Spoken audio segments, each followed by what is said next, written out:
서설 한미일 안보 경제 공동체 출범, 새로운 파트너십 시대 시작됐다. 한미일 3국 정상이 18일 미 대통령 별장인 캠프 데이비드에서 회담을 열고 정례 협의체 창설을 핵심으로 하는 캠프 데이비드 정신과 첨단기술, 기후변화, 비확산 등 글로벌 이슈에 공동 대응하는 캠프 데이비드 원칙을 문서 형태로 채택했다. 3국 정상은 매년 정상회의를 최소 1회 개최하고 안보실장, 외교, 국방산업장관 회의를 연 1회씩 갖기로 했다. 외교, 안보, 경제, 기술 분야에서 수시로 협의하면서 한몸처럼 움직이는 준 동맹체제를 출범시킨 것이다. 3국은 세 나라 파트너십의 새로운 시대를 열었다고 평가했다. 동북아는 물론 글로벌 지정학 게임에서 새로운 분기점이 될 전망이다. 이전까지 한미일 정상회의는 1994년부터 총 12회 개최됐으나 모두 다자회의 무대에서 개최됐다. 3국 정상회의만을 위해 별도로 모인 것은 처음으로 바이든 미 대통령은 윤석열 대통령과 기시다 일본 총리를 역사적으로 중요한 합의를 도출한 장소로 유명한 캠프 데이비드로 초청했다. 3국 정상은 역대 가장 오랜 시간을 함께하면서 3국 협력을 포괄적이고 다층적인 협력체로 만들기로 합의했다. 글로벌 질서가 신냉전의 대결 구도로 접어든 속에서 세계 GDP와 교역량의 3분의 1을 차지하고 공동의 가치를 추구하는 3국의 자유민주주의 협의체가 탄생한 것이다. 이번 회담의 가장 큰 성과는 정보 안보에서 산업기술에 이르기까지 중요한 분야를 망라한 협력 방안을 문서로 제도화한 것이다. 그동안 3국 협의는 각국의 정치 상황에 따라 유동적이고 변동이 심했는데 캠프 데이비드 합의를 통해 정권 교체와 상관없이 각 레벨에서 안정적으로 작동되도록 시스템을 구축했다. 대통령부터 장관급에 이르기까지 최소 9개의 협의체가 구성돼 1년 내내 대화하는 체제가 가동될 전망이다.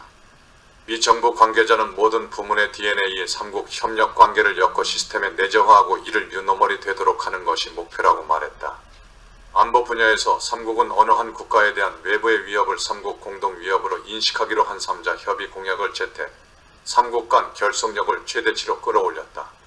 북한 핵 미사일 위협에 맞서 해구산 강화는 물론 매년 3국 연합훈련을 하기로 하고 북한의 해킹에 대응하는 사이버 협력 실무 그룹을 신설하기로 했다. 동북아 차원을 넘어 인도 태평양 지역을 포함하는 광역적이고 글로벌한 안보 협력 체제로 외연을 넓혔다. 3국은 국군 포로 문제 해결, 자유로운 체제로의 통일 추진이 필요하다는 데 뜻을 같이 했다. 한미 양국이 2009년 미래 비전에서 북한 인권 문제와 자유민주주의 체제의 통일을 명시한 적이 있지만 3국 차원에서 합의한 것은 처음이다. 3국 정상의 이 같은 합의는 미국, 일본, 호주, 인도의 사자 안보 대화인 쿼드보다 안보 협력의 범위, 제도와 정례화의 수준 측면에서 훨씬 강력하다. 유럽의 집단 안보 체제인 나토의 버금가는 아시아판 나토로 평가받을 만하다. 3국 정상은 국제법에 근거한 항행 비행의 자유 등 국제 질서 수호를 위해 3국이 협력한다는 합의문을 채택했다. 인도양 태평양 수역에서 일방적 현상 변경 시도에 반대한다는 입장도 재확인했다. 시진핑 독재 체제로 치달으면서 패권적 대외 확장에 나선 중국을 견제한 것이다. 3국은 반도체, 배터리 분야에서 공급망 연대를 구축하고 우주, 인공지능, 양자 등의 미래 핵심 신기술과 금융 분야에서 협력하기로 했다. 어느 한 나라가 반도체 등 전략 물자 조달의 차질을 빚으면 3국이 공동 대응하는 공급망 조기 경보 시스템을 구축하고 핵심 기술을 탈취하려는 세력에 맞선 대응 조직을 만들기로 했다. 나아가 3국 국립암치료소가 암치료 연구 대화에 나선다는 세부적 내용까지 담는 포괄적 합의를 이루었다. 한국은 캠프 데이비드 합의로 명실상부하게 미국과 일본에 대등한 파트너로 동아시아는 물론 신세계 질서 구축의 동반자가 됐다.